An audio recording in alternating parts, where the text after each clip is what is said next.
रात के 2:30 बजे एक एक्सपीरियंस ट्रक ड्राइवर जो कम से कम 15 सालों से ट्रक चला रहा है, जिसका रोज का दिल्ली से चंडीगढ़ आना जाना है और जिसने आज तक किसी भी एंटिटी का सामना ना किया हो, जो इन सब बातों पर यकीन भी ना मानता हो और अचानक से उसको उस दिन किसी एंटिटी का सामना करना पड़े। तो आज की कहानी है उस ट्रक ड्राइवर की जिसका नाम था ब्रिजेश यादव, जिसका अक्सर दिल्ली से चंडीगढ़ आना जाना था, जो काफ़ी एक्सपीरियंस ड्राइवर था और उसने उस दिन एक ऐसी एंटिटी का सामना किया जिसने उसको हिला के रख दिया। शायद उसके 15 साल के करियर में भी कभी उसने इतना खौफनाक रात नहीं देखी थी। क्या था वो किस्सा, चलिए जानते हैं। तो बात करते हैं ब्रिजेश यादव की। ब्रिजेश यादव एक नॉर्मल सा मिडिल क्लास पर्सन था जो ट्रक ड्राइवर की नौकरी करता था। उसका दिल्ली से चंडीगढ़ आना जाना था। वो कम से कम 15 साल से ट्रक चला रहा था और जब भी ब्रिजेश घर से निकलता था वो सेफली जाता था, सेफली घर पे आ जाता था। लेकिन ये बात है 2024 की, सिर्फ 2 साल पुरानी ये बात है, जब ब्रिजेश रात को 11:30 बजे अपने घर से निकला था। ब्रिजेश की फैमिली में उसकी वाइफ थी, उसके 3 बच्चे थे और उसकी एक बूढ़ी माँ थी और उसके एक बूढ़े पापा थे। ये 6-7 जने उस फैमिली में रहते थे और ब्रिजेश की आदत थी कि जब भी वो घर से निकलता था ना, वो अपनी फैमिली से हमेशा मुलाकात करके निकलता था, अपने बच्चों को प्यार करके निकलता था। ब्रिजेश उस रात 11:30 बजे अपने घर से निकलता है और ब्रिजेश जब भी अपने घर से निकलता था ना, वो रास्ते में ना एक बार ना किसी ढाबे पे जरूर रुकता था रात को खाना खाने। और उस रात भी ब्रिजेश को दिल्ली से चंडीगढ़ ही जाना था। ब्रिजेश उस रात निकलता है और निकलने के बाद वो आधा रास्ता पार कर चुका होता है। इस टाइम तक सब कुछ बिल्कुल सेफ होता है। रास्ते में एक ढाबा पड़ता है जिस पर ब्रिजेश अक्सर रुका करता था। वहाँ पर ब्रिजेश रुकता है, वहाँ पे खाना खाता है। अब तक सारी चीज़ें नॉर्मल थी। उसके बाद खाना खा के ब्रिजेश ट्रक में आके बैठ जाता है। वो अपनी आगे का सफ़र चालू करता है। इतने में ब्रिजेश देखता है कि बादल ना काफ़ी काले घने होने लगते हैं। उस रात बारिश की संभावना थी। धीरे धीरे बूंदाबांदी स्टार्ट हो जाती है। ब्रिजेश अपने ट्रक को काफ़ी स्लो कर लेता है और धीरे धीरे उस बारिश में चलने लगता है। थोड़ी देर बाद बारिश रुक जाती है। उसके बाद ना धीरे धीरे ब्रिजेश जब आगे बढ़ने लगता है ना, तो आगे ना उसको ना थोड़ी धुंध मिलती है। तो ब्रिजेश अपने ट्रक को ना बिल्कुल स्लो कर लेता है। यहाँ तक सब कुछ नॉर्मल था। उसके बाद ब्रिजेश को एक ऐसा रास्ता दिखता है जो बिल्कुल ही सुनसान होता है। रात के समय वहाँ पे ट्रक्स तो निकलते थे, लेकिन उस टाइम ना ब्रिजेश ने देखा कि उस दिन ना काफ़ी कम ट्रक्स वहाँ से निकल रहे हैं। वो रास्ता काफ़ी सुनसान था। अक्सर ब्रिजेश वहाँ से निकला करता था। इतने में ब्रिजेश देखता है कि उसके ट्रक के आगे ना एक लेडी खड़ी हुई है, एक लेडी जो उससे लिफ्ट मांग रही है। ब्रिजेश ये देख के ट्रक रोक देता है कि इतने सुनसान रास्ते पर रात के समय एक लड़की खड़ी है। वो उस ट्रक को रोक देता है और ब्रिजेश का ये बताना है कि वो जो लड़की होती है ना, वो काफ़ी ज़्यादा ब्यूटीफुल होती है। ब्रिजेश उसको अपने ट्रक में बिठा लेता है। बिठाने के बाद वो बिल्कुल चुपचाप ब्रिजेश के बराबर में बैठी होती है। फिर ब्रिजेश अपना ट्रक चला रहा होता है और उससे पूछता है कि आपको जाना कहाँ है। वो फिर भी बिल्कुल चुप रहती है, कुछ जवाब नहीं देती। ब्रिजेश चलता जाता है। ब्रिजेश की कुछ समझ नहीं आता कि ये ट्रक में तो बैठ चुकी है, लेकिन मैं इससे पूछ रहा हूँ जाना कहाँ है, तो ये बता नहीं रही है। ब्रिजेश बार बार अपनी नज़र घुमाए उसकी तरफ देख रहा होता है। इतने में ना ब्रिजेश से ना रहा नहीं जाता। ब्रिजेश पूछता है कि आप इतनी रात को इतने सुनसान रास्ते पर, हाईवे पर आप कर क्या रही हो। वो फिर भी कोई जवाब नहीं देती। ब्रिजेश को ना चीज़ें ना काफ़ी ज़्यादा अजीब लगने लगती है कि मैंने सडनली एक रैंडम पर्सन को अपने ट्रक में बिठा लिया है और वो मेरी बात का जवाब नहीं दे रही है, मैं जो भी पूछ रहा हूँ। उसको चीज़ें बड़ी अटपटी सी लगने लगती हैं। वो उस लेडी को अपने ट्रक में से उतरने के लिए कहता है। वो लेडी उसके ट्रक में से उतर जाती है। लेकिन ब्रिजेश ना ये चीज़ महसूस करता है कि जब वो लेडी उसके ट्रक में से उतरती है ना, तो उसके ट्रक में से ना एक बहुत ही तेज स्मेल आ रही होती है, एक बहुत ही ज़्यादा खुशबू। और वो स्मेल इतनी तेज़ होती है ना कि वो ब्रिजेश के दिमाग तक चढ़ रही होती है। उसके सर में दर्द होने लगता है। और जैसी वो लेडी उस ट्रक में से उतरती है ना, तो ब्रिजेश देखता है कि ये लेडी इतनी रात को इस हाईवे पर उतर के जाएगी कहाँ। जैसी वो लेडी ट्रक में से उतरती है तो ब्रिजेश क्या करता है ना, खिड़की से अपना मुंह बाहर निकाल के ना उस लेडी को देखने लगता है। और उतरने के बाद वो लेडी थोड़ी आगे तक जा चुकी होती है। उसके बाद ब्रिजेश जैसे ही अपना फेस बाहर निकाल के देखता है ना, तो वो लेडी वहाँ पे होती ही नहीं है। वो लेडी वहाँ से बिल्कुल गायब होती है। ये देखने के बाद ब्रिजेश की हालत उस वक्त इतनी ख़राब हो जाती है ना कि बताया ये जाता है कि ब्रिजेश का ये कहना है कि उस वक्त ना बस मेरे दिमाग में ये चल रहा था कि ये सुनसान रास्ता यहाँ से निकल जाए। ब्रिजेश को इन सब बातों पे यकीन था कि ऐसे एंटिटीज़ होती हैं। और ब्रिजेश ने यह भी बताया था कि उनकी माँ ने ना उनके हाथ में ना कोई काला धागा बांधा था। तो ब्रिजेश ये भी बताते हैं कि उनकी जो मदर थी ना, उनको इन सब चीज़ों पे ना काफ़ी बिलीव था। और जब भी मैं रात के टाइम जाया करता था ना, तो वो मेरे से यही कहती थी कि इस धागे को तुम हमेशा अपने पास रखना, ये तुम्हारी रक्षा करेगा। तो ब्रिजेश की जो मम्मी थी ना, वो काफ़ी मंदिर वगैरह भी जाया करती थी।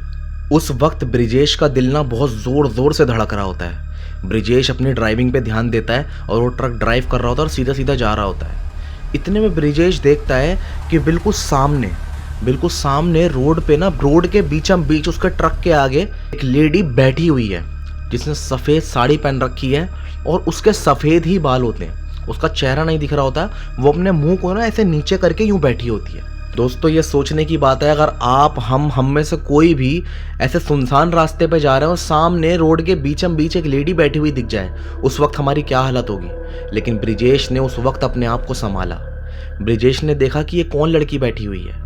ब्रिजेश ने ज़ोर ज़ोर से अपने ट्रक का हॉर्न बजाया, लेकिन वो बिल्कुल वैसे ही बैठी रही और उसके बराबर मैंने एक मटका रखा हुआ था। ब्रिजेश का ये कहना है कि वो जो लेडी बैठी हुई थी ना, उसके बराबर मैंने एक मटका रखा होता है, जैसे पानी का मटका होता है ना बड़ा सा, वैसा मटका रखा हुआ था। ब्रिजेश बहुत देर तक हॉर्न बजाते रहते हैं, लेकिन वो लेडी बिल्कुल भी रिस्पॉन्स नहीं करती। इतने में ब्रिजेश क्या करते हैं ना, अपने ट्रक का गेट खोलते हैं और ट्रक से उतरते हैं। अब ब्रिजेश अपने ट्रक का गेट खोलते हैं, नीचे उतरते हैं और जैसे ही उस लेडी की तरफ देखते हैं, वहाँ पे ना ही वो लेडी होती है, ना ही वो मटका होता है। अब इस रात ब्रिजेश के साथ दो हादसे हो जाते हैं। ब्रिजेश को लगने लगता है कि ये रात मेरे लिए ठीक नहीं है। ब्रिजेश चुपचाप अपने ट्रक में आकर वापस बैठ जाते हैं। और सबसे खौफनाक बात पता है क्या होती है? जब ब्रिजेश वापस अपने ट्रक में आके बैठते हैं ना, तो वो देखते हैं कि वही लेडी सफ़ेद साड़ी में उनकी बराबर वाली सीट पर बैठी होती है। ये देखने के बाद ब्रिजेश की चीख निकल जाती है। ब्रिजेश उस वक्त ट्रक से उतर जाते हैं। ट्रक से उतरने के बाद ब्रिजेश अपने आसपास लोगों को ढूंढ रहे होते हैं, पर वहाँ पे कोई भी नहीं होता। और जब ब्रिजेश को कोई नहीं दिखता ना, तो ब्रिजेश वापस अपने ट्रक की तरफ देखते हैं, लेकिन इस बार उनका ट्रक अंदर से फिर से बिल्कुल खाली होता है। इस वक्त ब्रिजेश की समझ नहीं आ रहा होता कि मैं ट्रक में वापस बैठूं भी या ना बैठूं। सोचो, अगर हम भी उसकी जगह होते और हमें अपनी ही ट्रक के अंदर कोई ऐसी एंटिटी दिखती जो बार बार दिख रही है और गायब हो रही है, क्या हमारी हिम्मत होती ट्रक में बैठने की? पर ब्रिजेश ने हिम्मत दिखाते हुए ब्रिजेश ने सोचा कि मेरे पास और कोई रास्ता नहीं है, यहाँ पे कोई लोग भी नहीं दिख रहे हैं और मुझे वापस अंदर बैठना ही होगा। ब्रिजेश चुपचाप अपने ट्रक का गेट खोलते हैं और ट्रक में आके बैठते हैं। इतने में ना ब्रिजेश ना आगे बढ़ने लगते हैं, तो ब्रिजेश को क्या दिखता है कि एक लेडी अपने हाथ में मटका लेके, और ट्रक स्पीड में चल रहा है, अपने हाथ में मटका लेके रोड को क्रॉस कर रही है ब्रिजेश के ट्रक के आगे से। ब्रिजेश एकदम से ब्रेक मारते हैं। ब्रिजेश देखते हैं कि इतनी रात को एक लेडी हाथ में मटका लेके रोड पार कर रही है। इतने में ना जैसे ही ब्रिजेश का ट्रक रुकता है ना, वो लेडी ब्रिजेश के पास आती है जहाँ पे उसकी विंडो होती है ट्रक की, और अपना मटका ऊपर करती है और ब्रिजेश से कहती है कि मुझे थोड़ा पानी दे दो। उस टाइम ना ब्रिजेश की कुछ समझ नहीं आता कि ये कोई एंटिटी है, कोई नॉर्मल लेडी है, लेकिन ब्रिजेश सोचता है कि ये पानी मांग रही है तो मेरे को उसको पानी दे देना चाहिए। ब्रिजेश के ट्रक में एक पानी की बड़ी सी बोतल रखी होती है। ब्रिजेश अपने पानी की बोतल का ढक्कन खोलते हैं और उसके मटके में पानी डाल देते हैं और वो चुपचाप वहाँ से चली जाती है। इस रात ब्रिजेश के साथ ये आखिरी इंसिडेंट होता है। उसके बाद ब्रिजेश सीधा चंडीगढ़ पहुँच जाते हैं। ब्रिजेश उस पूरी रात सो नहीं पाते, उनके दिमाग में बस यही चीज़ चल रही होती है कि आज जो मेरे साथ हादसे हुए हैं उनकी वजह क्या है। ब्रिजेश को बार बार ये डर सता रहा होता है। अब ब्रिजेश ना अगले दिन वापस दिल्ली के लिए निकलते हैं, चंडीगढ़ से दिल्ली के लिए, और इस बार दिन का समय होता है। इस बार ब्रिजेश को थोड़ा ठीक लग रहा होता है क्योंकि रात में उनकी वापस आने की हिम्मत तो नहीं होती। अब ब्रिजेश जब वापस आ रहे होते हैं ना, तो फिर से वही रोड पड़ता है और उस रोड के पास ना थोड़ी दूर ना एक गाँव भी होता है। तो ब्रिजेश देखते हैं कि दिन के समय ना वहाँ पे ना कुछ लोग दिख रहे होते हैं। अब ब्रिजेश को ना वो बात इतनी सता रही होती है, ब्रिजेश को लगता है कि बस मैं किसी तरह उस हादसे के बारे में किसी को बताऊं और किसी से कुछ पूछ लूं। तो ब्रिजेश सोचते हैं कि इस जगह पे ही मेरे साथ ये हादसा हुआ था, मुझे यहीं के लोगों से पूछना चाहिए। उसके बाद जब ब्रिजेश ये सारी बातें उस गाँव के लोगों को बताते हैं ना, और जो ब्रिजेश को सुनने को मिलता है, वो सुनने के बाद तुम्हारे रोंगटे खड़े हो जाएंगे। पर इसको सुनने से पहले अगर ऐसे ही हॉरर, हॉन्टेड, मिस्टीरियस वीडियोस तुम्हें पसंद है ना, तो अभी के अभी मेरा चैनल सब्सक्राइब कर लो ताकि तुमसे ऐसे ही रियल स्टोरीज कभी मिस ना हो। ब्रिजेश बताते हैं कि वहाँ पे ना 2-3 आदमी होते हैं, तो मैं अपना ट्रक वहाँ पे साइड में लगाता हूँ और उन आदमी से बोलता हूँ कि भाई साहब, रात को ना मुझे एक लेडी दिखी थी और उसके हाथ में ना मटका था। ये सुनते ही ना, सिर्फ इतना सुनते ही वो लोग एक दूसरे की शक्ल देखने लगते हैं और वो छूटते ही ब्रिजेश से कहते हैं कि भाई साहब, क्या आपने उसको पानी दे दिया था? ब्रिजेश उस टाइम हैरान हो जाता है, ब्रिजेश के रोंगटे खड़े हो जाते हैं कि इन्हें कैसे पता कि उसने मुझसे पानी मांगा था। ब्रिजेश उनसे पूछने लगता है कि भाई साहब आपको ये बात कैसे पता। तो वो कहते हैं कि भाई साहब ये एक्सपीरियंस आपके साथ नहीं, यहाँ पर कई लोगों के साथ हो चुका है और इसके पीछे एक कहानी है।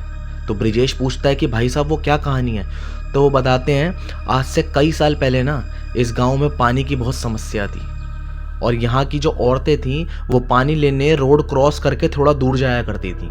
तभी एक औरत थी जो मटके में पानी ला रही थी और उसी दिन जब वो पानी ला रही थी वापस आते वक्त एक ट्रक ने उसको उड़ा दिया।